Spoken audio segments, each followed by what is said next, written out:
रूस के सदर व्लादिमीर पुतिन ने एक बार फिर आजाद फिलिस्तीन पर जोर दिया है। अब जबकि गजा में जंगबंदी का दौर शुरू हो रहा है, ऐसे में रूसी सदर का यह बयान कि खित्ते में तवीलुल मुद्दत इस्तेहकाम की सबसे अहम और लाजमी शर्त एक आजाद फिलिस्तीनी रियासत का क़याम है।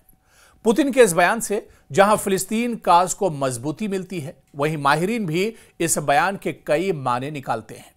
और आज इसी को हम समझने की कोशिश करेंगे, क्योंकि जिस तरह से डोनाल्ड ट्रंप ने मुआहिदा कराया और इस मुआहिदे के बाद अब गजा में जंगबंदी शुरू हो चुकी है। हालांकि इस मुआहिदे का ये पहला दौर है जिस पर एक तरह से अमल दरामद शुरू हो चुका है, लेकिन इस बीच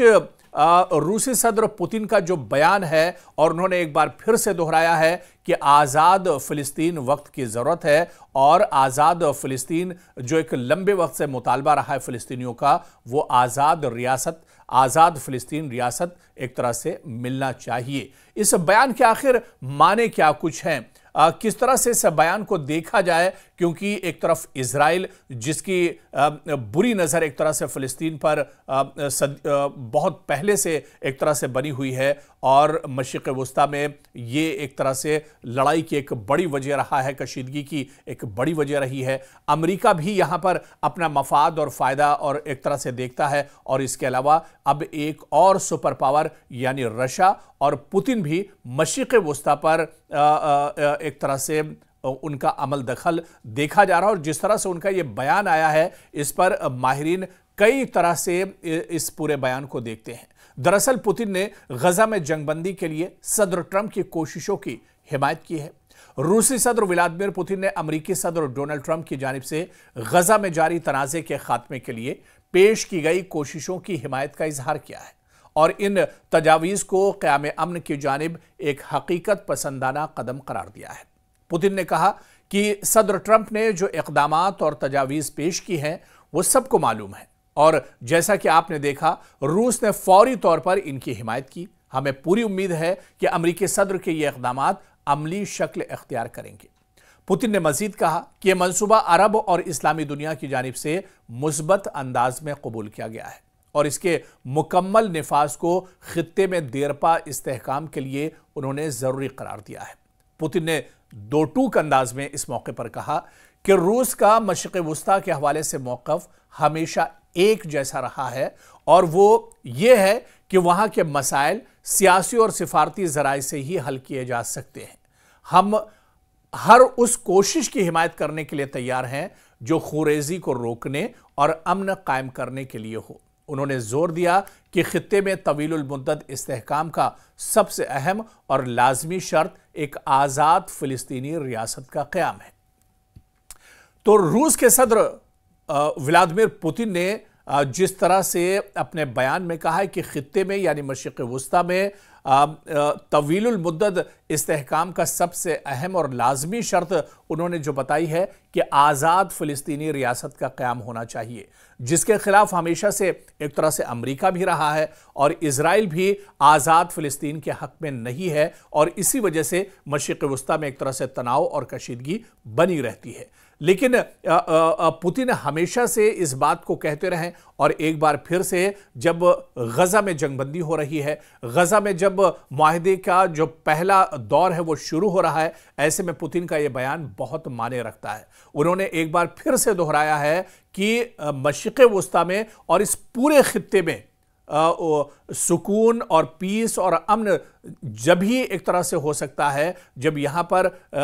एक तरह से एक आज़ाद फिलिस्तीनी रियासत का क़याम हो सके। यानी पुतिन आज भी अपने बयान पर कायम है और वो चाहते हैं कि आज़ाद फिलिस्तीनी रियासत का क़याम होना चाहिए। यानी एक तरह से व्लादिमीर पुतिन, डोनाल्ड ट्रंप और इसके अलावा बिन्यामिन नेतन्याहू की सोच से हटकर वो इस पूरे मसले को सोच रहे हैं और जो फ़िलिस्तीनियों की मांग है, जो मशरिक़ वुस्ता के लोगों की मांग है कि आज़ाद फ़िलिस्तीनी रियासत का क़याम होना चाहिए, उसी बात को एक तरह से यहाँ पर व्लादिमीर पुतिन आगे बढ़ा रहे हैं। पुतिन के मुताबिक मास्को मशरिक़ वुस्ता में जारी हालात पर करीबी नज़र रखे हुआ है और वहां के शराकतदारों के साथ मिलकर तनाज़े के हल में किरदार अदा करने की कोशिश कर रहा है।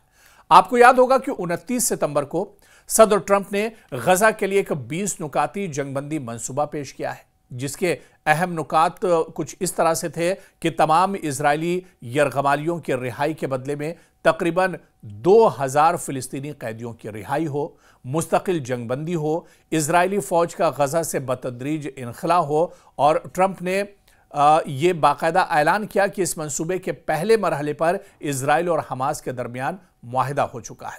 मंसूबे के दूसरे मरहले में आप देखिए, क्योंकि अभी इस मंसूबे का पहला मरहला शुरू हुआ है, लेकिन इस मंसूबे का और इस मुआहिदे का जो दूसरा मरहला है वो कुछ इस तरह से है कि गजा में नई हुकूमत का क़याम होगा। अब गजा में नए सिरे से यानी सरकार होगी, यहां पर अब एक नया इक़्तिदार होगा और नई हुकूमत का क़याम होगा, जिसमें हमास का कोई किरदार नहीं होगा। ये इस मुआहिदे के हिसाब से है। फिलिस्तीनियों और अरब और इस्लामी ममालिक की मुश्तरका सिक्योरिटी फोर्स यहां पर कायम की जाएगी। हमास को गैर मुसल्लह किया जाएगा, यानी हमास के जो हथियार हैं वो छीन लिए जाएंगे और उनको गैर मुसल्लह कर दिया जाएगा, यानी उनकी जो कमर है, उनकी जो ताकत है वो एक तरह से तोड़ दी जाएगी। गजा की तामीर नौ के लिए अरब और इस्लामी ममालिक माली इमदाद फराहम करेंगे। फिलिस्तीनी अथॉरिटी का किरदार महदूद हद तक इसमें शामिल होगा। ज़्यादातर अरब और मुस्लिम ममालिक ने दरअसल इस मंसूबे का खैर मकदम किया है,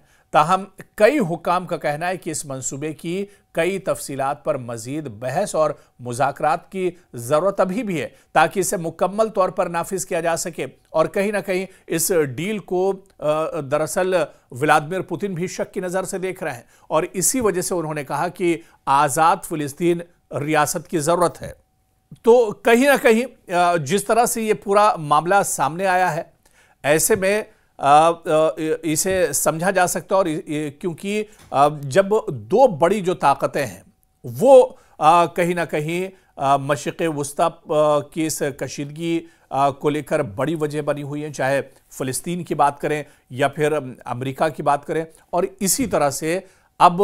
क्योंकि पुतिन और रशिया भी इसे अब बहुत अच्छे से समझ रहा है कि दरअसल अमेरिका की भी नीयत साफ नहीं है, और अमेरिका इससे पहले भी कह चुका है कि गजा पर जब मुकम्मल कंट्रोल होगा या गजा पर असर-ए-नौ यहाँ पर सरकार बनेगी तो उसमें कई चीज़ें दरअसल निकल कर आ सकती हैं। अमेरिका भी यहाँ पर अपना फ़ायदा एक तरह से देख रहा है, अमेरिका भी यहाँ पर कंट्रोल करना चाह रहा है, और इसी वजह से उसने कहीं ना कहीं इसी वजह से जो रशिया और व्लादिमीर पुतिन भी इस पूरे मंसूबे को और इस पूरे मुआहिदे को दरअसल शक की नज़र से देख रहे हैं। अब आने वाले दिनों में, क्योंकि अभी तक ये पूरा मामला या मशरिक़ वस्ता की जो कशीदगी थी वो दरअसल इजराइल और अमेरिका की वजह से यहाँ पर एक कशीदगी बनी हुई थी, लेकिन अब यहाँ पर सीधे सीधे दुनिया की एक और बड़ी ताकत या सुपर पावर जो रशिया है वो उसका भी अमल दखल एक तरह से क्या बढ़ेगा? क्या व्लादिमीर पुतिन अब आज़ाद फ़िलिस्तीनी रियासत को लेकर जो उन्होंने बयान दिया है इसे वो आगे कदम बढ़ा सकते हैं? क्योंकि अगर रशिया जैसी और रूस जैसी ताकत अगर इसमें मुदाखलत करती है और आज़ाद फ़िलिस्तीनी रियासत के क़याम की बात कर रही है, तो ऐसे में आने वाले दिनों में ये मशरिक़ वस्ता में जो हालात हैं ये एक तरह से एक नई बहस इस पर छिड़ सकती है, या फिर यहाँ पर अगर जंग का एक और दौर शुरू होता है तो ये जंग अब जो माजी में जंगें हुई हैं उससे बहुत मुख्तलिफ होगी, क्योंकि यहाँ पर अब इजराइल और अमेरिका के खिलाफ सीधे सीधे रूस और व्लादिमीर पुतिन एक तरह से दीवार बनकर खड़े हो सकते हैं।